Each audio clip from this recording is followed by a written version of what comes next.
दिल्ली में अगर बिजली महंगी हो जाए, कहीं देश में प्याज महंगा हो जाए तो लोग सड़क पर आते हैं कि नहीं? आंदोलन करते हैं। प्याज महंगा हो जाए तो भी, प्याज महंगा हो जाए तो चंद पैसे बचाने के लिए लोग अगर सड़क पर आ सकते हैं तो लोग बहन बेटी बचाने के लिए आ सकते हैं कि नहीं?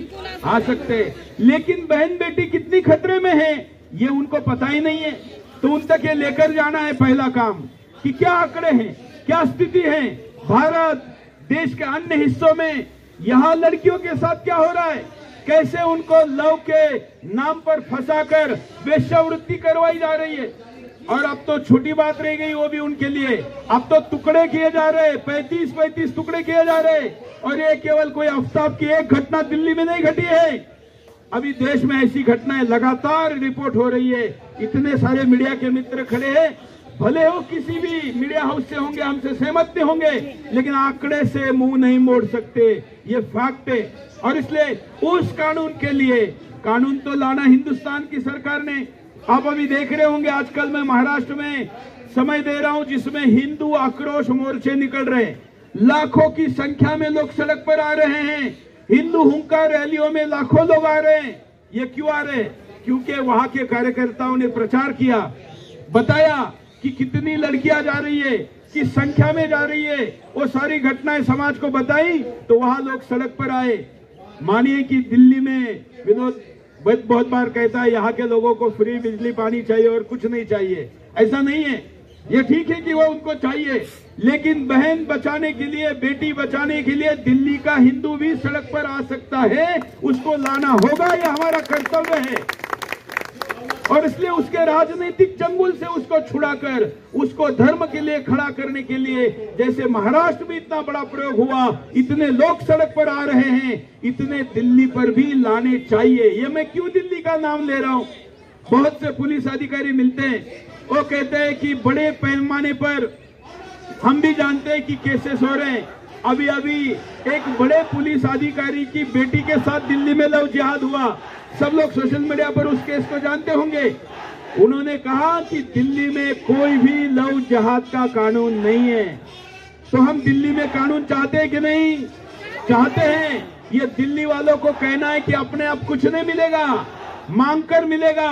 हमारे प्रधानमंत्री भी कहते हैं कि माँ भी बेटे को दूध तब पिलाती है जब वो रोता है, तो हम तो रोने वाले नहीं, दहाड़ने वाले हैं। और इसलिए माँ बहनों के लिए, हमारी नारी शक्ति की इज्जत के लिए, जिसके लिए महाभारत हुआ, रामायण हुआ, इतने बड़े बड़े युद्ध हुए, बड़े बड़े योद्धा वहां पर नारी सम्मान के लिए आए, उस देश की महान परंपरा में, इस इंद्रप्रस्थ में पुनः महाभारत की आवश्यकता होगी तो करेंगे क्या? वो करना होगा। और इसलिए लव जिहाद पर कानून दिल्ली में आना चाहिए। जब मैं दिल्ली में कहता हूं तो दो मांगे हैं, एक दिल्ली राज्य में आना चाहिए और दूसरा केंद्र सरकार वन नेशन वन लॉ की तहत पूरे भारत में केंद्रीय लव जिहाद का कानून लाए। ये भी मांग हम साथ साथ में करते हैं। अब वो कानून आए तो कैसा आए, कानून का स्वरूप क्या हो? क्या कानून हमारे यहाँ तो आने के पहले ही तोड़ने की व्यवस्था हो जाती है? तो कानून कैसा हो, कानून का स्वरूप क्या हो? तो जो लव जिहाद का कानून लाया जाए, उस कानून में 30 कैलेंडर डेज, मैं वर्किंग डे नहीं कह रहा हूं क्योंकि हमारे यहाँ तो वर्किंग डे कितने होते हैं हम जानते हैं, 30 कैलेंडर डे के अंदर लव जिहाद की केस की सुनवाई होनी चाहिए। सहमत है? हाथ उठाते जाइए, क्योंकि हम अब ये प्रस्ताव के रूप में मैं आपके सामने ये कानून का स्वरूप रख रहा हूं। लव जिहाद के कानून की सुनवाई 30 कैलेंडर डे में होनी चाहिए। ये कैलेंडर डे में सुनवाई होने तक जिसके ऊपर केस किया गया है उसको किसी भी प्रकार की बेल नहीं मिलनी चाहिए। सहमत? ये कानून के तहत 30 कैलेंडर डे में सुनवाई होकर कार्रवाई हो। और मित्रों, हम कहते हैं ना कि किसी को शरीर से मारना जितना खतरनाक है, उससे ज्यादा उसको तिल तिल कर मारना ज्यादा बड़ा अपराध है, हीनियस अपराध है। और इसलिए 302 की धारा में जो प्रावधान है, लव जिहाद के केस में किसी को फंसाने के बाद ये माना जाए कि इस व्यक्ति ने लव जिहाद में हिंदू लड़की को केवल इसलिए, या ईसाई लड़की भी क्यों ना हो, उसको इसलिए फंसाया गया है क्योंकि इसको तिल तिल मारना है, तड़पा तड़पा कर मारना है, केवल जान से मार नहीं देना है, इसको पूरे जीवन भर उसकी जो मन में खुन्नस है, उसको जो हिंदुओं से बदला लेने की मानसिकता है, उसकी बेटियों को इज्जत लुटानी है, उनको पूरे जीवन भर इसका एहसास कराना है। इस षड्यंत्र के तहत हिंदू बेटी को फंसाया गया है और इसलिए उसके ऊपर हत्या के प्रयास की धारा के तहत आरोप स्थापित करना चाहिए, उतना कठोर आरोप होना चाहिए। सहमत मित्रों, ये सब कुछ करने के बाद हमारे यहाँ पर अपील पर अपील और फिर अपील के बाद तारीख पर तारीख की परंपरा है। तो अगर इस विषय में अगले अपील में कोई जाता है तो पहले कोर्ट में निर्णय कुछ भी हो, लेकिन उसको बेल नहीं मिलनी चाहिए, अन्यथा निचली अदालतों में क्या होता है हम सब जानते हैं। खुद जज ही आजकल बोल रहे हैं, वकील बोल रहे हैं, खुलेआम बोल रहे, सोशल मीडिया पे लिख रहे हैं, कोर्ट में बोल रहे, इंटरव्यू में बोल रहे। और इसलिए कानून केवल आ जाए इतना पर्याप्त नहीं है, कानून आने के बाद ये प्रावधान करना आवश्यक है कि उस कानून के तहत अगर बेल की जाती है या जो भी निर्णय दिया जाता है और उसके अपील में अगर जिहादी ऊपर के कोर्ट में जाता है तो उस कोर्ट में जाने के बाद उसकी गिरफ्तारी होनी चाहिए पुनः, इसलिए क्योंकि अगर वो बाहर रहेगा तो फिर क्या करेगा, उस बहन को सुरक्षित नहीं रखेगा। वो जानता है कि अब ये मर्डर अगर करेगा तो अपने कम्युनिटी में उसको हीरो बनाने वाले, नायक बनाने वाले भी बड़े लोग हैं। आखिर ऐसा नहीं है तो फिर लव जिहाद में कोई जिहादी सुप्रीम कोर्ट कैसे आ सकता है। पिछले दिनों एक लव जिहादी का मामला आप सब जानते हैं कि सुप्रीम कोर्ट आया था, जिसका घर एक नाले पर टीन डालकर उस पर बनाया हुआ था, खुद का घर नहीं है, नाले पे रहता है। लेकिन सर्वोच्च न्यायालय में उसका वकील कौन है, कपिल सिब्बल। कपिल सिब्बल की फीस क्या है, एक अटेंडेंस की, एक बार पेश होने की 25-25 लाख रुपए। जिसका खुद का घर नहीं, जिसकी नौकरी नहीं, जिसका रोजगार का साधन नहीं, ऐसा व्यक्ति सर्वोच्च न्यायालय में कपिल सिब्बल को हायर कैसे कर सकता है। इसका मतलब इसके पीछे पैसे देने वाला कोई और है कि नहीं है। जमाती इस्लामी जैसे संगठन किसी की हत्या करने वाले आतंकवादियों को भी कानून में सहायता देते हैं और लव जिहाद में जिहाद करने वाले जिहादी को भी कानूनी संरक्षण देते हैं। और इसलिए तो सर्वोच्च न्यायालय में इनके लिए इतने महंगे महंगे वकील खड़े होते हैं। ऐसे ऐसे अखबारों में लॉबिंग होती है, पीआर एजेंसी लगाई जाती है, उनके द्वारा सोशल मीडिया में ट्रेंड चलवाया जाता है। ये सारा पैसे का खेल आखिर होता है तो कैसे होता है। इसके पीछे जो पेट्रो डॉलर है वो भी है, ज़कात का पैसा है, मुल्ला मौलवी ने इसके लिए जो एकत्र फंड किया हुआ है वो है, वो सारे फंड का ये कमाल है।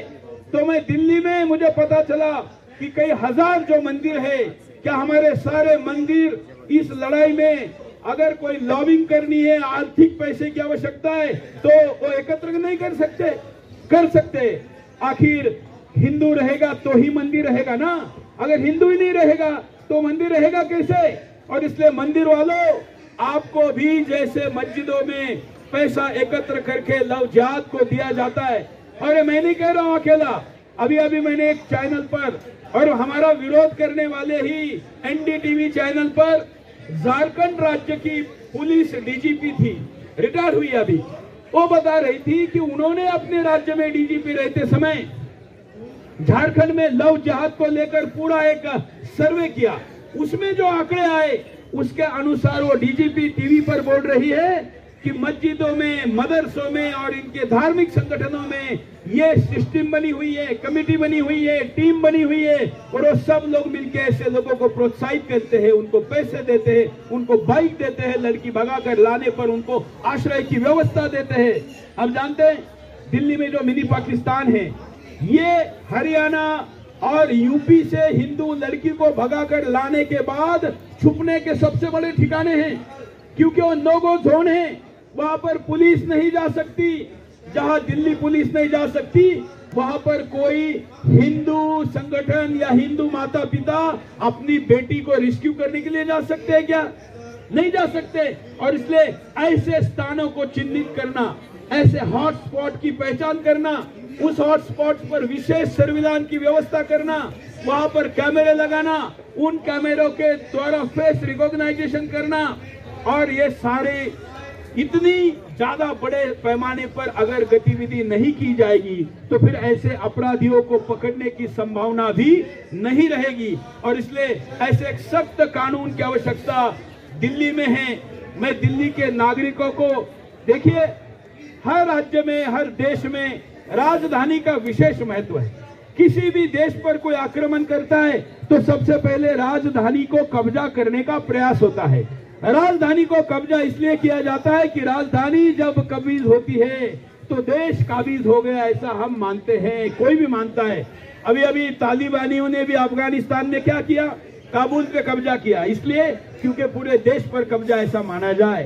तो दिल्ली वालों, माना कि कुछ लालच होगी, माना कि हो कुछ ज्यादा उतनी कमिटमेंट नहीं होगी, लेकिन आप देश के राष्ट्रीय राजधानी में रहते हैं तो राजधानी के नागरिक के तौर पर आपके कुछ कर्तव्य भी है, और वो देश के अन्य नागरिकों से ज्यादा है। भगवान ने आपने दिल्ली में भेजा है, यहाँ का नागरिक बनाया है, इतनी सुख सुविधा मिल रही है, सुरक्षा मिल रही है, सब मिल रही है। तो देश की समस्याओं के प्रति जागरूक होना, उन समस्याओं के लिए देश के नागरिक के मन में चल रही खलबली का, उसके मदद में, हृदय में जो धधक रहा है, उस ज्वालामुखी का प्रतिनिधित्व करने का काम भी दिल्ली वालों का है। और वो दिल्ली वाले इस काम को करे, और दिल्ली में एक सख्त कानून दिल्ली प्रदेश के लिए भी आए और देश के राष्ट्रीय कानून के रूप में भी आए। इसके लिए देश भर से यहाँ पर लोग आए, ऐसी आवश्यकता पड़ेगी तो हम वो भी नारा देंगे।